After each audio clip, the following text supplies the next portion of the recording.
고대 그리스 철학계보에 소피스트 학파가 있습니다. 기원전 5세기 중엽에 그리스 철학자들은 이전 철학자들의 주된 관심이었던 자연의 본질에 대한 관찰보다는 인간 자체에 관심을 갖고 인간 자신과 관련된 문제들을 고뇌하기 시작하였습니다. 그래서 이들 철학자들을 소피스트 학파라 부릅니다. 소피스트란 지혜로운 자, 현명한 자라는 의미입니다.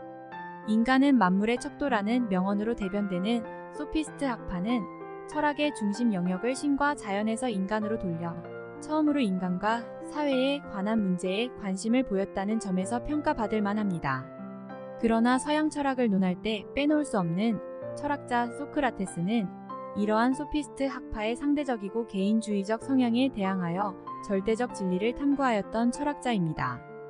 흔히 서양 철학 사상의 3인방이라 불리는 3명의 철학자들은 바로 악법도 법이다 라고 말하며 독배를 마신 소크라테스부터 시작하여 그의 제자인 플라톤, 그리고 플라톤의 제자인 아리스토텔레스를 말합니다. 따라서 요즘 대세인 인문학의 한 축인 철학 분야에서 중요한 양대 산맥을 차지하고 있는 고대 서양 철학자 3인방에 대하여 알아보겠습니다. 너 자신을 알라라고 외쳤던 소크라테스. 기원전 469년에 태어난 소크라테스는 순탄한 어린 시절을 보냈습니다. 소크라테스가 어느 정도의 교육을 받았는지는 알려지고 있지 않지만 다양한 철학 사상에 정통하고 웅변술과 대화법에 능통한 청년이었다는 점에서 많은 교육을 받았을 것으로 짐작됩니다. 그러나 소크라테스의 외모는 당시 희극의 주인공으로 삼을 정도로 다소 기이한 모습이었다고 합니다. 앞서 말했듯이 소크라테스는 당대 소피스트들의 궤변과 금욕주의를 좋아하지 않았는데 그 이유는 소크라테스가 생각하는 철학의 의미를 들여다보면 알 수 있습니다. 소크라테스가 생각하는 철학이란 자신의 수양만이 아니라 아테네 시민들 모두의 심성을 개발하고 발전시키는 데 쓰여야 한다고 생각하였습니다. 그리고 그 일이야말로 신이 자신에게 부여한 사명이라고 생각했습니다. 소크라테스는 제자 플라톤과 달리 자신의 사상을 책으로 남기지 않았습니다. 단지 그의 사상은 제자인 플라톤의 대화와 크세노폰의 회고록을 통해 전해지는 것이 전부입니다. 소크라테스의 철학 사상은 보편적 진리, 절대미, 절대선의 개념을 인정합니다. 그는 거기에 도달하기 위한 방법으로 분석, 비교, 변증, 종합 등의 방법론을 제시했는데 소크라테스의 유명한 너 자신을 알라는 델포이의 아폴론 신전에 있는 문장입니다. 소크라테스의 언변은 삼파술이라는 대화법으로 유명합니다. 대화를 통해 상대의 머릿속에만 존재하는 막연하고 정확하지 않은 지식을 확실한 개념으로 바꿔줍니다. 즉, 끊임없는 질문을 통해 대화자에게 개념의 실체를 깨닫게 하는 겁니다. 이러한 소크라테스에게 수많은 제자들이 모여든 것은 당연합니다. 그중 대표적인 사람이 플라톤과 알키비아데스, 크세노폰, 디오게네스 등입니다. 그러나 이러한 유명세는 소크라테스에게 죽음을 불러오는 원인이 되었습니다. 항소법원에서 사형을 받은 소크라테스는 변론에서 법정이 철학을 포기한다면 석방해주겠다는 제안을 하더라도 자신이 철학을 하는 이유는 신의 명령이기 때문에 그러한 결정을 받아들일 수 없다고 말하며 독배를 마셨습니다. 이데아론의 플라톤. 명문가의 자제였던 플라톤을 철학의 바다로 이끈 이는 다름 아닌 소크라테스였습니다.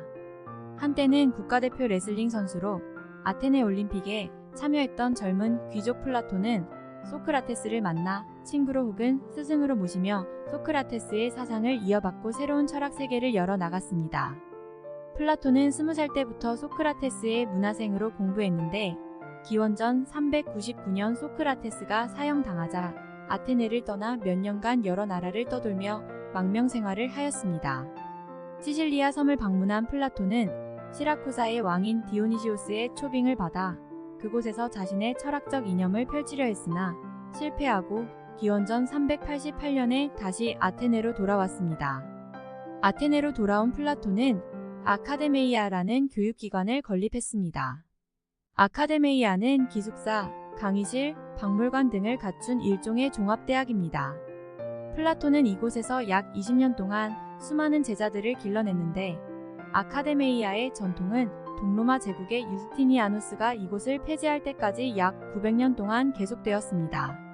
아카데메이아는 좁은 의미의 철학뿐 아니라 수학이나 수사학과 같은 다양한 분야에 걸쳐 광범위한 학문 탐구가 이뤄졌습니다.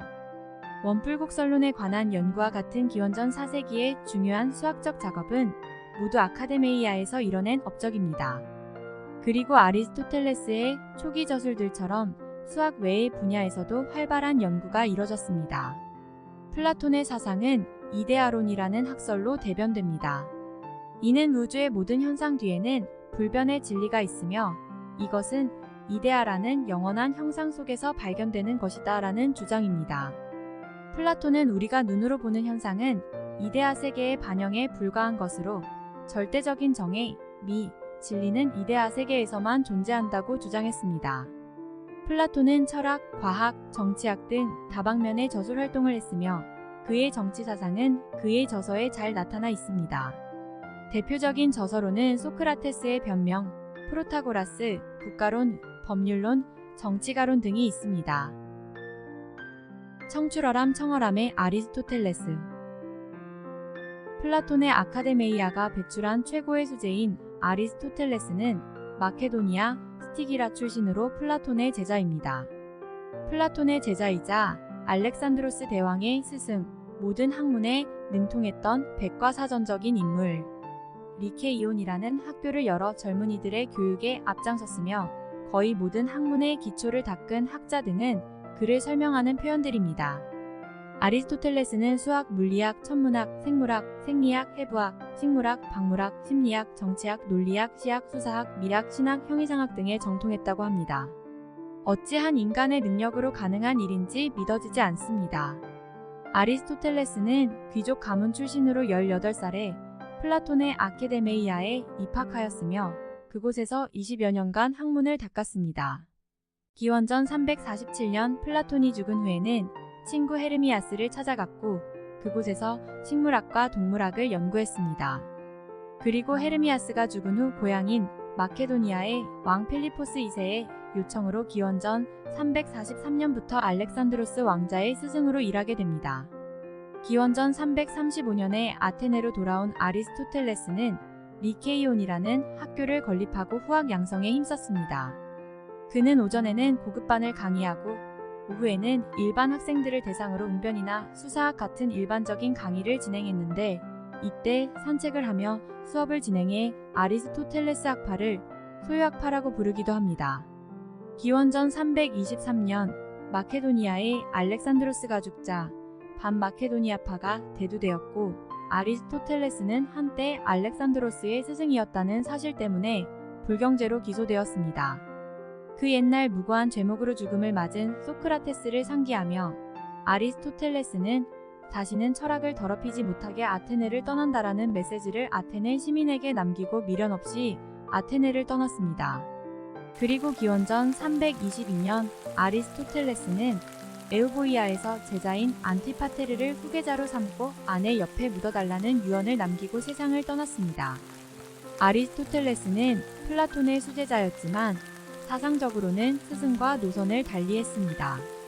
그는 실제란 보편적인 이데아에 있지 않고 개별적이며 구체적인 것에 있다고 주장했습니다.